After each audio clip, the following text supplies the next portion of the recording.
Hello everyone, ખુશીસ કિચનમાં આપ સૌનું સ્વાગત છે. આજે આપણે બનાવીશું વેજ મંચુરિયન. તો વેજ મંચુરિયન માટે આપણે અત્યારે લઈ લીધી છે લીલી ડુંગળી, કોબીજ જે 700 ગ્રામ જેટલી મેં અહીંયા લીધેલી છે, ગાજર લઈ લીધું છે, લીલા મરચાં લઈ લીધા છે અને આદુની પેસ્ટ લઈ લીધી છે. આપણે એને ખાંડીને લીધેલું છે. તો બધી જ વસ્તુ આ રીતે આપણે મીડિયમ ચોપ કરી લેવાની છે. અત્યારે એક તપેલીની અંદર આપણે બધો મસાલો રેડી કરીશું. તો એના માટે અત્યારે આપણે કોબીજ એડ કરી દીધી છે. તો અત્યારે આપણે અડધી જ કોબીજ એડ કરી રહ્યા છે. પછી આપણે ગાજર એડ કરી લઈશું. ગાજર આવી રીતે તમે ઝીણા સમારી પણ શકો છો અને છીણી પણ શકો છો.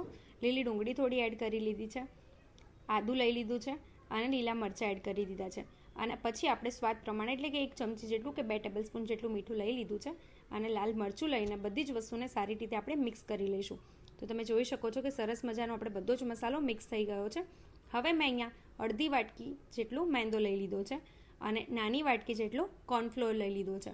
તમે જ્યારે પણ એડ કરો ત્યારે મેંદાનું પ્રમાણ થોડું વધારે લેવાનું અને બહુ વધારે પડતું પણ નથી લેવાનું, કારણ કે વધારે પડતું લેશો તમે તો આપણા મંચુરિયન સારા નહીં બને. તો તમે જોઈ શકો છો કે બધા જ મિશ્રણને આપણે સારી રીતે મિક્સ કરી લઈશું. મિક્સ જ્યારે કરીએ, કેમ કે આપણે એની અંદર મીઠું એડ કર્યું છે, થોડો પાણીનો ભાગ રહેવાનો છે.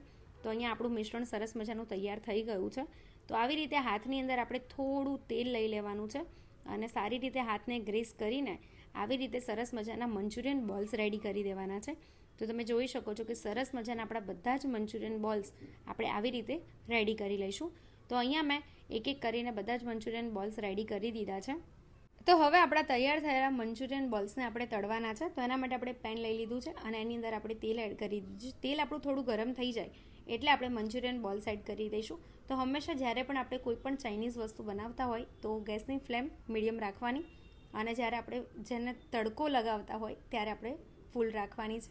તો તમે જોઈ શકો છો કે મેં અહીંયા એક એક કરીને બધા જ મંચુરિયન બોલ્સને એડ કરી દીધા છે અને અત્યારે મારી ગેસની ફ્લેમ એકદમ લો છે, કેમ કે વધારે પડતા કડક ના થઈ જાય એના માટે. અને સોફ્ટ હોય તો વધારે ટેસ્ટી અને ખાવાની પણ મજા આવે છે. જો તમને વધારે ક્રન્ચી જોતા હોય તો એક વખત સોફ્ટ આપણે તળી લઈએ અને થોડા ઠંડા થઈ જાય એના પછી તમે ફરી પણ તળી શકો છો એને, તો પણ બહુ મસ્ત મજાના ક્રન્ચી તમારા બોલ્સ તૈયાર થઈ જશે. તો અત્યારે તમે જોઈ શકો છો કે આપણે સરસ મજાના બોલ્સ એક સાઈડ રેડી થઈ ગયા છે. તો આપણે થોડા પલટાવી દઈશું અને બધા જ મંચુરિયન બોલ્સને તળી લઈશું. તો અહીંયા આપણા બધા જ મંચુરિયન બોલ્સ 2 થી 3 મિનિટની અંદર સરસ મજાના તળાઈ ગયા છે. તો હવે આપણે બધા જ મંચુરિયન બોલ્સ જે બનાવેલા છે એને આપણે બધા તળી લેવાના છે. તો હવે આપણા જેટલા પણ મંચુરિયન બોલ્સ બનેલા હતા એ બધા તળાઈને થઈ ગયા છે રેડી. તો હવે આપણે તૈયારી કરીશું ગ્રેવી માટેની. તો ગ્રેવી માટે આપણે પહેલાં સોસ રેડી કરી લઈશું. તો મેં એક બાઉલ લઈ લીધું છે.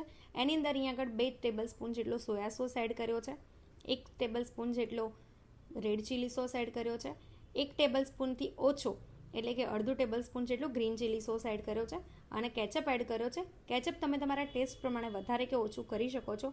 જો તમને વધારે ગળ્યું ભાવતું હોય તો તમારે કેચઅપ વધારે એડ કરી લેવાનો. તો આપણો સોસ રેડી થઈ ગયો છે અને સારી રીતે મિક્સ કરી લઈશું.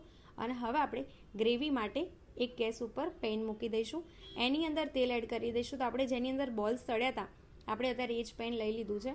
તો અહીંયા જોયું તમે તેલ એડ કરી દીધું છે. તેલ આપણું ગરમ થઈ જાય એના પછી આપણે લસણ ઝીણું સમારીને એડ કરી લેવાનું છે. પછી આપણે આદું એડ કરી લેવાનું છે. પછી આપણે એડ કરીશું શિમલા મિર્ચ. તમને મનગમતા તમે કોઈ પણ ઇન્ગ્રેડિયન્ટ્સ એડ કરી શકો છો. તો તમે જોઈ શકો છો કે આ ત્રણેય વસ્તુ આપણી સારી રીતે શેકાઈ ગઈ છે.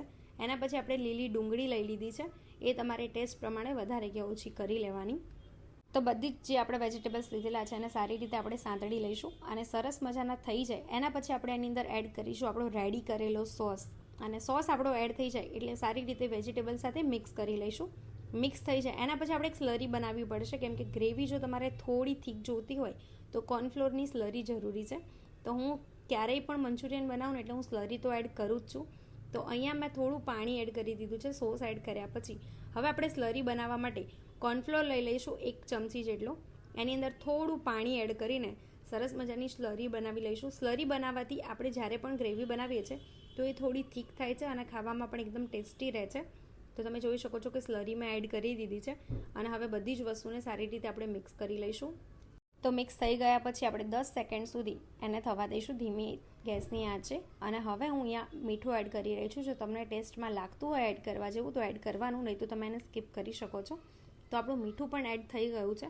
હવે આપણે જે બોલ્સ બનાવેલા હતા એને એડ કરી લઈશું અને એડ કર્યા પછી ગ્રેવી સાથે સરસ મજાની રીતે મિક્સ કરીને કોટ કરી લઈશું, એટલે ગ્રેવી આપણી સરસ મજાની મંચુરિયન બોલ સાથે રેડી થઈ જાય.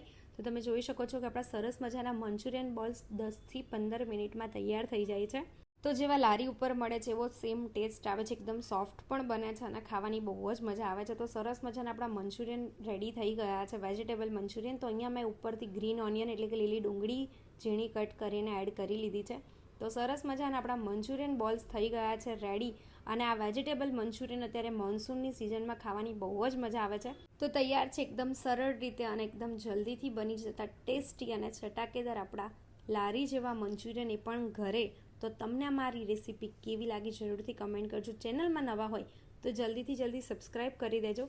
નેક્સ્ટ રેસીપી કઈ જોઈએ છે એ પણ જરૂરથી કમેન્ટ કરજો.